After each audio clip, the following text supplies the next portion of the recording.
प्राचीन भारतीय ग्रंथों में ब्रह्मांड, इसकी उत्पत्ति, समय की अवधारणा और अलग अलग लोकों, डायमेंशंस के बारे में विस्तार से चर्चा की गई है। भगवत पुराण, योग वशिष्ठ, उपनिषद, महाभारत और अन्य शास्त्रों में अनेक ब्रह्मांडों और उच्च तथा निम्न स्तरों के लोकों का उल्लेख किया गया है।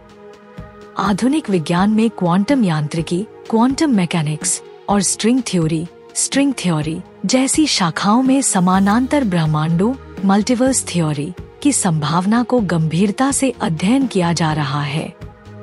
यहाँ यह प्रश्न उठता है कि क्या जो ज्ञान विज्ञान आज खोज रहा है वह हजारों वर्ष पहले ही वेदों और पुराणों में मौजूद था? क्या भारतीय ऋषियों ने पहले ही समानांतर ब्रह्मांडों के अस्तित्व को पहचान लिया था? इस विस्तृत विश्लेषण में हम प्राचीन भारतीय ब्रह्मांड विज्ञान और आधुनिक भौतिकी की तुलना करेंगे और देखेंगे कि कैसे भगवत पुराण, योग वशिष्ठ और अन्य ग्रंथ इस विषय पर वैज्ञानिक दृष्टिकोण प्रस्तुत करते हैं। भगवत पुराण में समानांतर ब्रह्मांडों का उल्लेख। भगवत पुराण में स्पष्ट रूप से कहा गया है कि ब्रह्मांड अनगिनत हैं और हर ब्रह्मांड में एक अलग ब्रह्मा, विष्णु और महेश होते हैं। यह बिल्कुल वैसा ही है जैसा आज मल्टीवर्स थ्योरी कहती है कि हमारा ब्रह्मांड अकेला नहीं है, बल्कि ऐसे अनगिनत ब्रह्मांड मौजूद हो सकते हैं जिनका हमारे ब्रह्मांड से कोई सीधा संपर्क नहीं है। श्रीमद् भागवत महापुराण भाग 6 अध्याय 16 में कहा गया है कि भगवान विष्णु की नाभि से हर क्षण नए ब्रह्मांडों का जन्म होता है और उनका संहार भी होता है। यह विचार पूरी तरह से स्ट्रिंग थ्योरी से मेल खाता है, जो यह कहती है कि ब्रह्मांड सूक्ष्म ऊर्जा तरंगों, वाइब्रेशनल स्ट्रिंग्स से बना हुआ है और कई डायमेंशंस में मौजूद हो सकता है। समय की सापेक्षता, टाइम डायलेशन और ब्रह्मा का दिन और रात। भगवद गीता 8.17 में भगवान श्री कृष्ण अर्जुन से कहते हैं, सहस्रयुग पर्यंतम अह यस्य ब्रह्मणो विदुः रात्रि युग सहस्रांता तेहोरात्र विदो जनाः।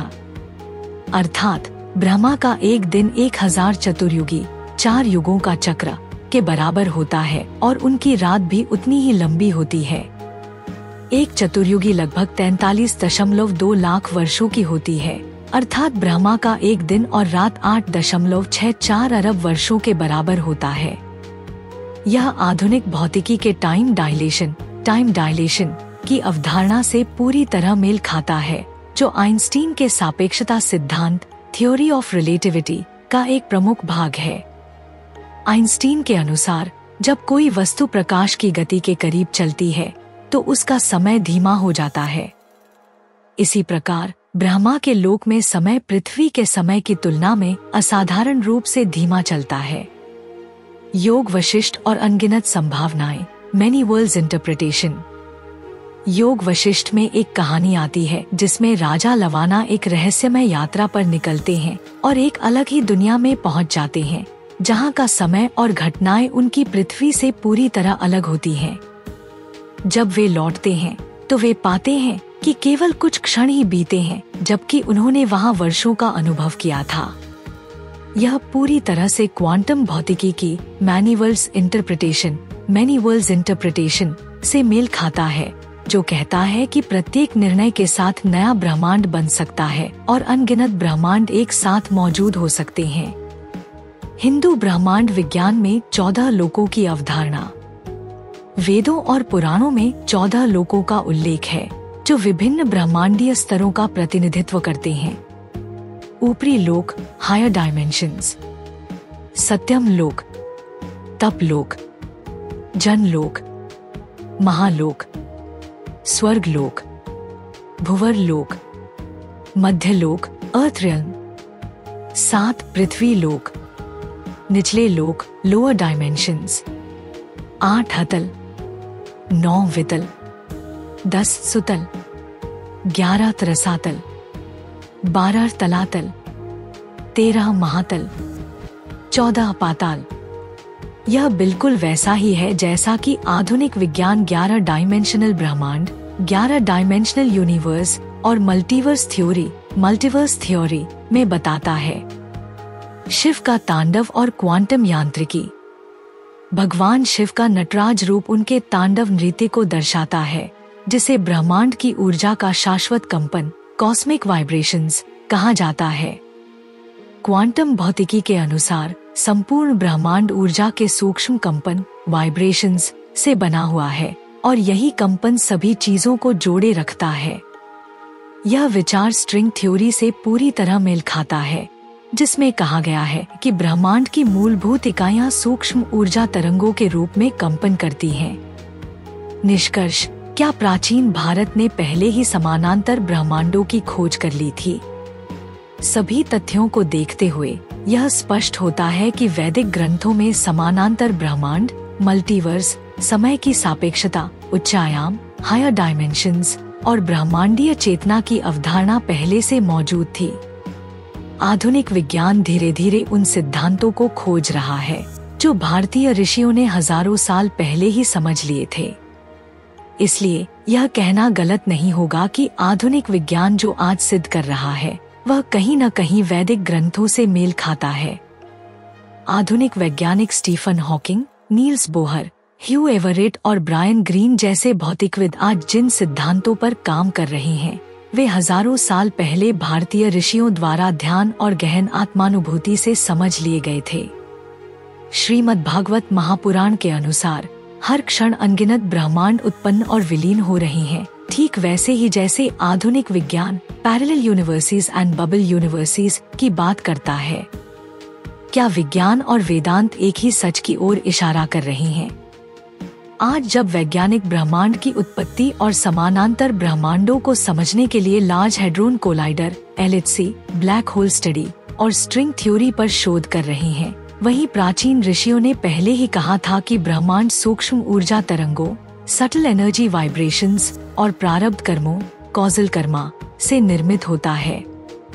क्या हम समानांतर ब्रह्मांडों से संपर्क कर सकते हैं? संस्कृत ग्रंथों में यह भी बताया गया है कि उच्च साधना के माध्यम से कोई व्यक्ति विभिन्न लोकों, हायर डायमेंशंस तक पहुंच सकता है। योग वशिष्ठ में ऐसे कई उदाहरण हैं, जहां ऋषियों और साधकों ने विभिन्न कालखंडों और लोकों की यात्रा की। यह हमें यह सोचने पर मजबूर करता है कि क्या आधुनिक विज्ञान भविष्य में ऐसी तकनीक विकसित कर पाएगा जो क्वांटम कॉन्शियसनेस के माध्यम से इन समानांतर ब्रह्मांडों तक पहुंच सके। अंतिम विचार: विज्ञान और अध्यात्म का संगम। हम यह निष्कर्ष निकाल सकते हैं कि हिंदू ब्रह्मांड विज्ञान, वैदिक कॉस्मोलॉजी और आधुनिक विज्ञान, मॉडर्न फिजिक्स, एक ही सत्य के दो पहलू हैं। आधुनिक वैज्ञानिक पद्धति प्रयोगों के माध्यम से इस सत्य तक पहुंच रही है, जबकि प्राचीन ऋषियों ने ध्यान, योग और तपस्या द्वारा इन रहस्यों को समझ लिया था। आने वाले वर्षों में विज्ञान शायद उन बातों को प्रमाणित करेगा जो वेदों और पुराणों में पहले से ही लिखी हुई हैं। क्या हम अपनी प्राचीन जड़ों को समझने के लिए तैयार हैं? क्या आधुनिक विज्ञान और अध्यात्म मिलकर इस ब्रह्मांड के रहस्यों को उजागर कर सकते हैं? यह सोचने योग्य प्रश्न है। मुझे अल्फाटब क्यों पसंद है? अल्फाटब छोटे बच्चों को कम उम्र में ही सनातन मूल्यों, ज्ञान और शब्दावली से परिचित कराने के दिलचस्प तरीके प्रदान करता है। अल्फाटब बच्चों की शिक्षा के लिए एक अनूठी अवधारणा के साथ एक शब्दावली किट भी है। यह स्कूलों में भी एक बेहतरीन किट के रूप में काम कर सकता है।